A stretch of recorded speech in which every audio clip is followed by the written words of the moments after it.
Welcome to the Two Disabled Dudes podcast. We believe life is about how we react.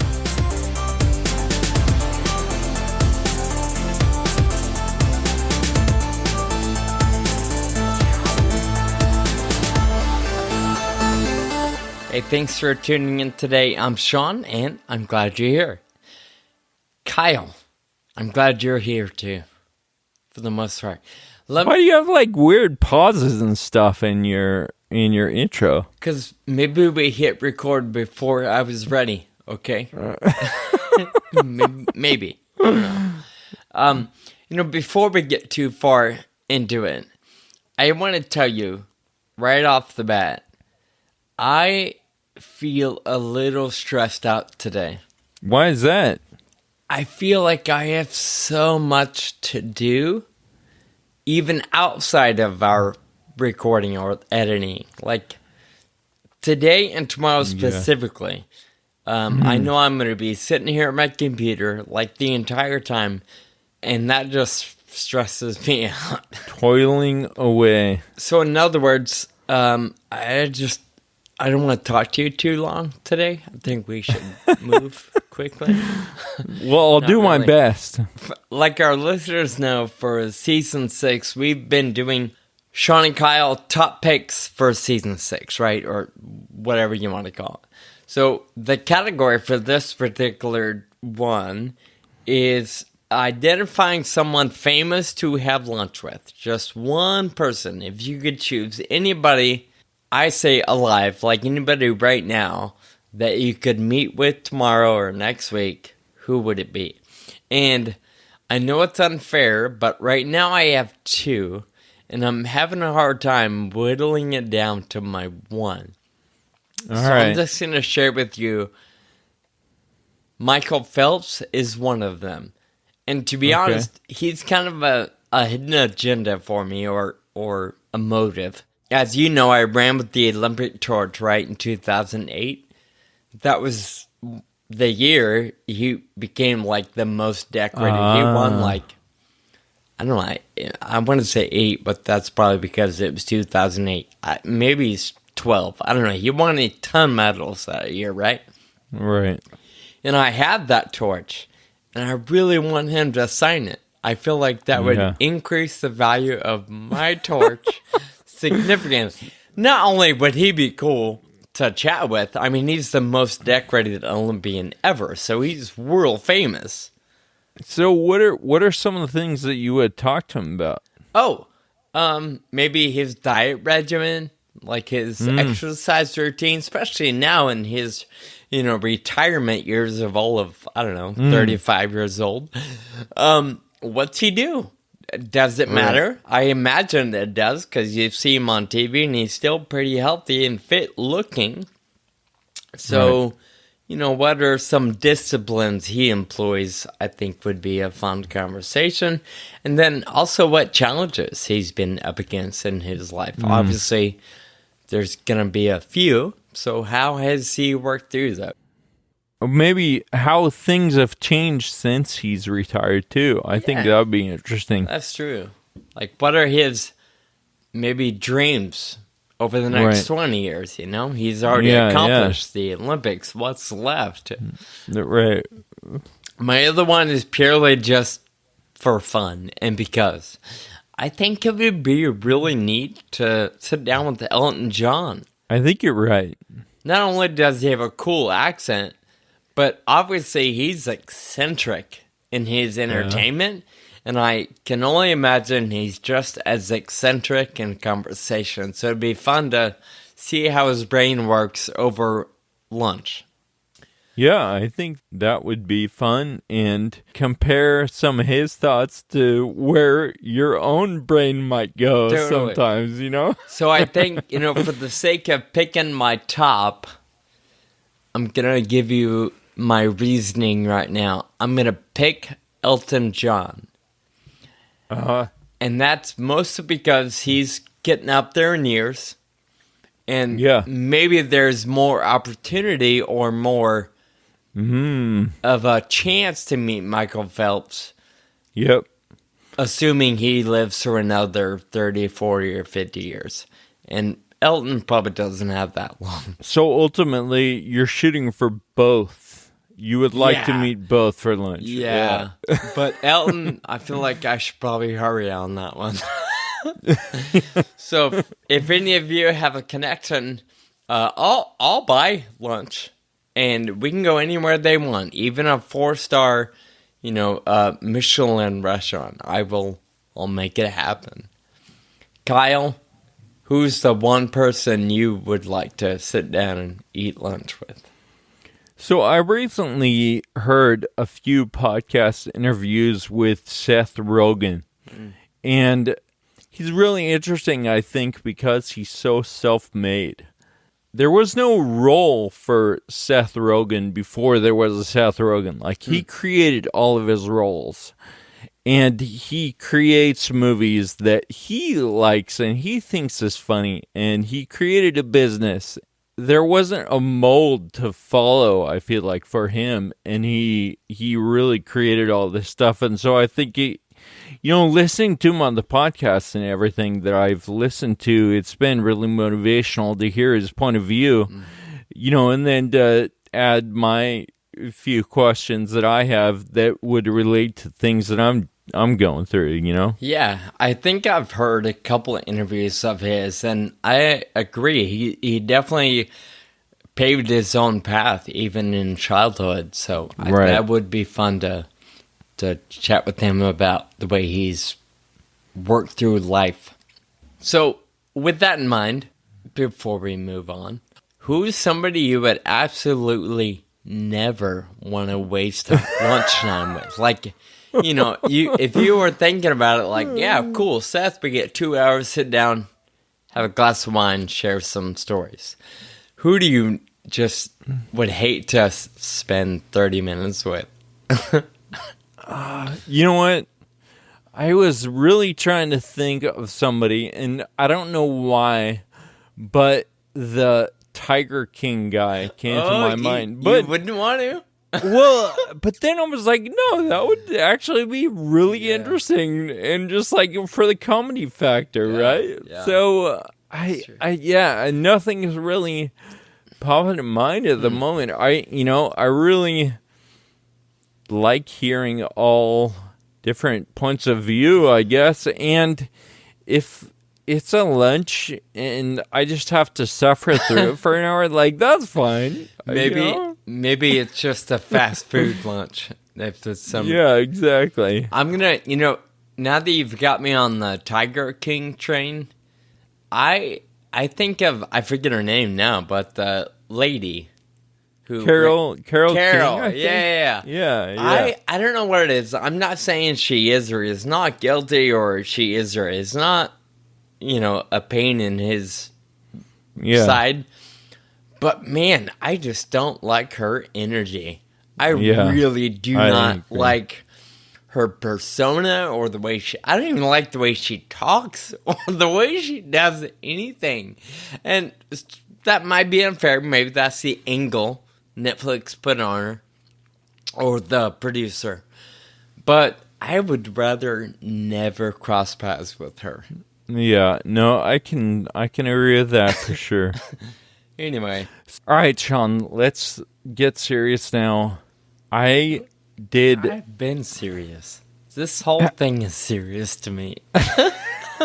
Right, sorry. Your whole life is just a serious situation, right? Yeah. I did a marketing research study last week, and it was for FA drug. I don't know which drug. I don't know which company. This company that administered the survey in the interview was called Branding Science. And when I left, I said, hey, is it okay if I talk to my buddy about this on a podcast? Because those were kind of interesting questions. And so I have those questions for you. Thank you to Branding Science for allowing us to use these questions. And Sean, I want to administer these questions to you as if you were in that room doing the market research study. Okay. I'm good with that. But I do want to just let our listeners know, you did throw out the questions in a shared document for us, and I scanned them, but I didn't really read them. So I just want to preface that. I feel like some of my answers won't be well prepared. And I want to do this a little bit rapid fire because there's quite a few of them, and we'll get through them. So don't think too long on any of these, I guess. Rapid fire. I missed that game. We should bring that segment back. Yeah, let's do it. Go ahead. All right, here we go. To help us understand a bit about your life with Friedreich's ataxia. 7. How? What? My answer is 7.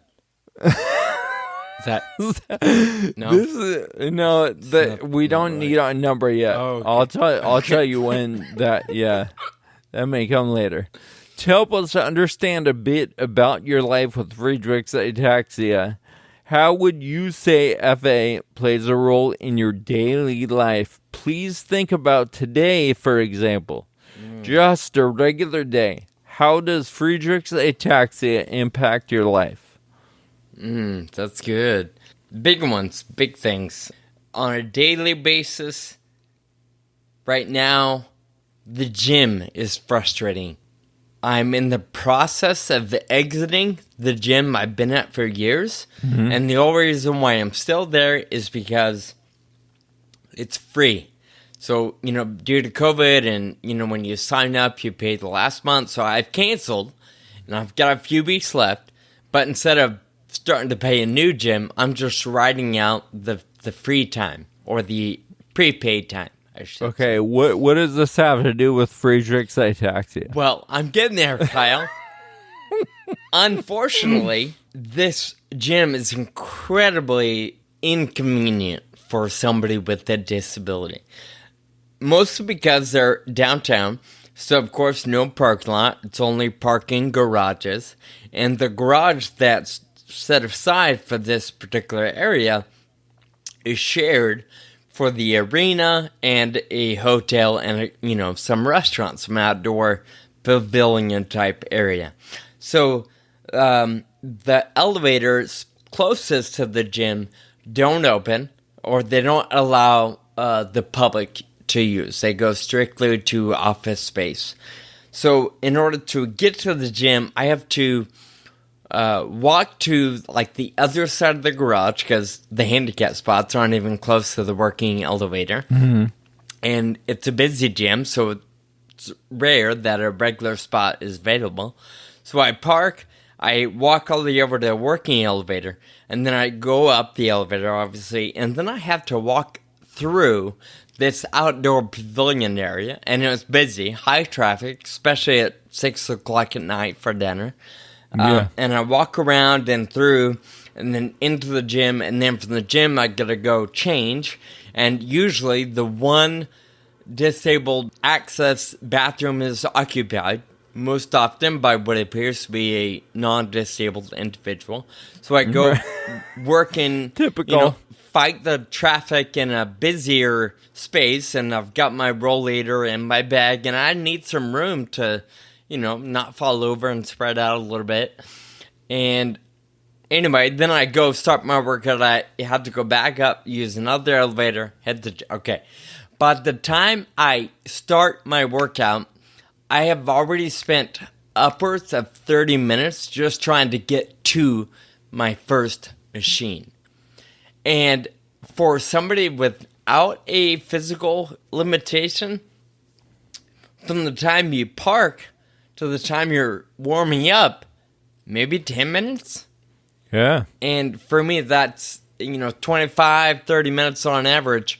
That's a lot of time. So even though I'm committed to going to the gym, it's like a 3-hour long process, start to finish. And that's frustrating. Sean, I think that's a really good and clear and very detailed explanation of the accessibility issues at your gym.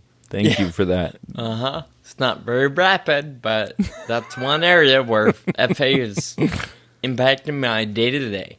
Not to mention, I'm tired all the time. Oh, yeah. Fatigue is a big one. Yeah. Go ahead. All right, these ones are fill in the blank. When I think about my Friedreich's ataxia, the image that first comes to mind is the emoji with a bunch of Z's. The sleepy emoji. Sleep emoji for the fatigue. Mm-hmm. Yep. Got it. All right. To someone who has never heard of Friedreich's ataxia before, I would describe it as annoying. I have had to make the following adaptations / changes to my life because of Friedreich's ataxia. And then list those changes. Well, I use adult sippy cups for my coffee at home, and everything's got to have a lid even when I'm out and about. I use a rollator. That rollator, I got to load it in and out of my car every time. I grab bars and furniture walk like crazy at home. Yeah. And even out, at work and whatnot. Those are the big ones that come to mind. All right. The Friedreich's ataxia symptoms that have the greatest impact on my life are fatigue and control, like reflex. I don't mind not being able to get the key in the door, because we're just kind of all over the place, like Parkinson's maybe in that regard. But I find it very frustrating when somebody either startles me and my reaction's very over dramatic, or maybe I step somewhere and it happens in the shower. Like if I put my foot down and the water on the tub floor is cold, my body wants to react, and then I'm all over the place, and it's just annoying and dangerous. Does the doctor ever do the little reflex test on the bottom of your foot at the doctor's office? Oh, yeah. I have to brace myself every time. Yeah, it's insane. Or either that or a sneeze. We talked about that a little bit. It's not funny, but I do laugh. When I wish it was on video, too. When you, kind of lose your step and you stumble a little bit? Yeah. For anybody else, they can probably just stumble a tiny bit and catch themselves, right? Mm-hmm. For most people with FA and maybe a lot of other conditions, it's like a 3.5 minute fall or something. You just can't stop stumbling. Right. You overcorrect, you undercorrect. I don't even know how to explain it, but it's there's nothing smooth or gracious or pretty about the fault. There's no such thing. I've been there before, and ultimately, you cause more damage by trying to save yourself, right? It's why not just go down? Yep. All right. My life is different from others who do not have Friedreich's ataxia because most people aren't tired. Most people don't use a rollator. For me, most people can carry a cup of water across the room and carry things up and down stairs without even thinking about it. Over time, my Friedreich's ataxia symptoms have worsened significantly, worsened slightly, not changed at all, improved slightly, or improved.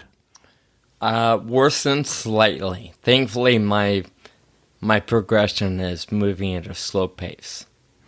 How do you judge your progression? Just when you think about it, how do you judge it over time? I think for me, I think about how unstable I feel when I'm walking, or when I first stand up from sitting, or in the mornings when I wake up, I'm grabbing onto things more and more than I was maybe 2 years ago. Right. Yep. When I pick something up and try to, if it's kind of big and heavy, maybe it requires 2 hands, I notice my steps are tiny, or I just don't walk with it. I push it and slide it and whatever. So those are some of the things that I notice. I think I told... Oh, no, I didn't. It was on a different show. Anyway, okay. Wait. You're doing different. Wait a minute, a different show. Oh, WTF. we did an interview together. Oh, okay. But during the pandemic, I was at home by myself, just like everybody else, and I was on the floor for some reason, sitting on my butt on the floor, tying my shoe or whatever, and there was something across the room that I needed to go get, and I got on all fours. Were you playing fetch by yourself? Or? Yeah. Okay. I actually went over there and picked it up with my mouth. Fetch it? So, yeah. But, so I crawled over there. I was like, oh, I'll just crawl over there and then crawl back. And I got on all fours, and I took one, step with my hand, right? And I fell over immediately. I'm like, oh, I guess I can't crawl anymore. And so, I don't see the effects every day, but it's times like those when I'm like, oh, yeah, things are progressing. Yeah. So I think I also see pictures where maybe my posture is getting a little bit worse. I'm slouching more. If I see video of me walking, it's obvious that something's wrong. Compared to 5 years ago. So yeah. Yep. To what extent, if at all, has Friedreich's ataxia impacted you emotionally? Using a 1 to 7 scale. Here's where the numbers come in, Sean. Using a 1 to 7 scale where 1 is not at all and 7 is very much. Well, it's a good thing I said 7 earlier, huh? Not fair. That's a bit extreme. I'd say 5. Emotionally, a 5. Yeah. Okay. I feel like so. Yes. Same question, but socially, like interactions with friends and family and stuff, and work and just socially. Yeah. Yeah, I'm gonna put that at 5 too.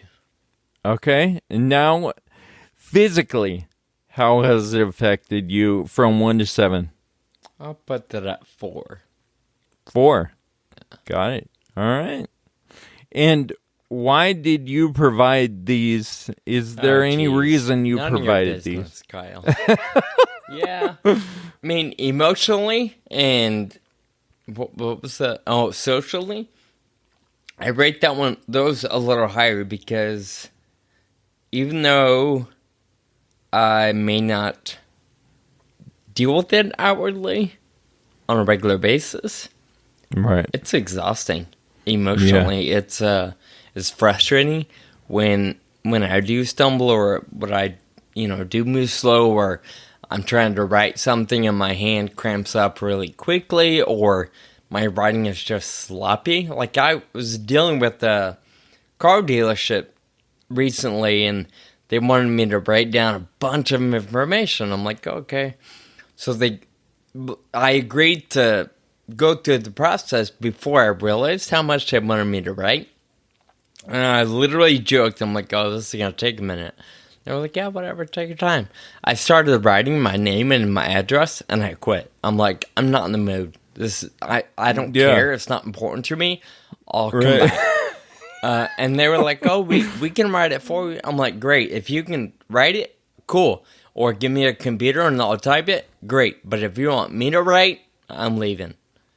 Yeah, and they probably don't have any idea, right, what you're talking about. Yep. And they wouldn't unless they could feel how you feel in those moments, right? Yep. And in their head, they're probably just thinking, oh, prima donna, he's too good to write. Right, right. It's like, no, that's not that. And it's not even that it just is sore or, wears my hand out. It's emotionally draining as well because, they're looking at you like, or at least I feel like they're looking at me wondering, why the hell are you so, like, hurry up, bro. And it's just... Yeah. All of it together is just frustrating. Socially, obviously, maybe it's because I'm 40, maybe it's because of FA, but obviously I'm not interested in going out for just a day hike too often. I gotta plan those things. It can't really be spontaneous. I also probably don't do well at like a nightclub. Like, I'm probably not gonna go meet you for a beer at 9 o'clock. That's just not my life anymore. Yeah. You know? Yeah. Do you think you would want to do that if it weren't for FA? Yeah, not all the time, but I think, yeah, late night, going out to a bar or something, and, you know, enjoying like a second Saturday events, you know, where a lot of people are out looking at art and music and whatever. Yeah. Totally. But doing that with a disability or with a rollator is not as easy or convenient. Right. And all those things in the moment you're able to deal with them, right? But what you were saying before is the cumulative effects of all of that, like suppressing the frustration all of the time, right? I think the cumulative effects of that really build up over time. Yep, agreed. I thought this was one of the most interesting ones. It's called Make Your Own FA Creature. And you're supposed to draw a creature that represents FA and how you see FA, how it affects your life. So you can either draw it or describe it in words. And so, Sean, I want you to describe your FA creature. If FA were a being, what would it look like? Okay, this is going to be a hot mess because I'm just making it up as we go here. Right. First thing that comes to mind is a sloth. Just sleepy, you know? Yeah. But then I also picture Arnold Schwarzenegger. You know, the old school Arnold where he's just, ripped and muscly and, I don't know, the cover of Muscle magazines 20 years ago or whatever. And I put those two together because people know, like you, with your trek, you have plenty of strength in your legs. You just can't control them, or the control is lacking. So I kind of would marry put those two together and blend Arnold Schwarzenegger and a sloth. So you get a really buff looking sloth, but he is stuck on a tree branch somewhere, and he can't really use those muscles. Yep. No, I described that exact dichotomy. And maybe it wasn't a sloth and Arnold Schwarzenegger, but I think, FA presents a huge roadblock in life, but I also think it presents an opportunity to do something great. And I think maybe that relates to all challenges in life. Depending on how you look at it, it can be this roadblock or this opportunity to do something really incredible. I would argue it's really good to address these types of questions. These aren't things I think about all the time. Right. Mostly because that's just not how I'm wired, right? I don't want to be the victim. I'm not pessimistic about my circumstances. And, you're the same, and probably many of our listeners are too. But thinking about it, or, letting those frustrating moments rest with you for a moment or linger is probably a good idea to keep it somewhat healthy and not get so buried to where it's too much one day. Yeah. That one really hit me. Yeah, I just thinking about how it all builds up over time and having the opportunity to talk about this stuff. I really hope there are people out there listening and relating and being like, oh, that I know how you feel, man, because I appreciate being able to open up to friends like you and to our audience as well. And hopefully people think it's valuable, because it certainly is for me. Yeah, same. Super important the emotional health of it all, right? We talked about the emotions. It's like you said, some people, the car dealership, they have no idea. They don't understand. I really do believe people can empathize, but they really just don't get it. And it's not a bad thing. It's nobody's fault, but it's also a harsh reality that can be really hard to understand or for us to paint the picture of, which is why the community is so valuable, right? And getting together and meeting face to face and conferences and events, because I can understand that we're all up against things that the other will never understand, but we know it's just as frustrating, just as painful, just as stressful and hard. And I love being able to hug despite the differences, but the shared similarities as well. Absolutely. All right, Sean, thank you so much for the open conversation. I want to move on to thank you notes. At the end of every episode, we like to show a little gratitude to round it out. So who do you have to thank today? I'm going to say thank you to a coworker friend of mine. I worked on a small team, right? There's 5 of us, and my coworker, Paul, a straight shooter, and he's getting better at it. One thing recently he pointed out to me is I am a straight shooter. I don't beat around the bush, and I call things like they are. And sometimes that can be a bit abrasive, and other times it's just good feedback. And I feel like some people aren't willing or courageous to point things out to me or even others. But Paul, he'll point it out. He'll be like, Sean, you're kind of being a punk right now. Or is that really important? Or, so he's kind of figuring out that I'm okay with feedback, even if it's harsh. Like, I feed off that kind of input. Yeah. So you really have to understand each other to be able to have an interaction exchange like that. Yeah. So and that's he is great. A ton of fun. He's a funny guy.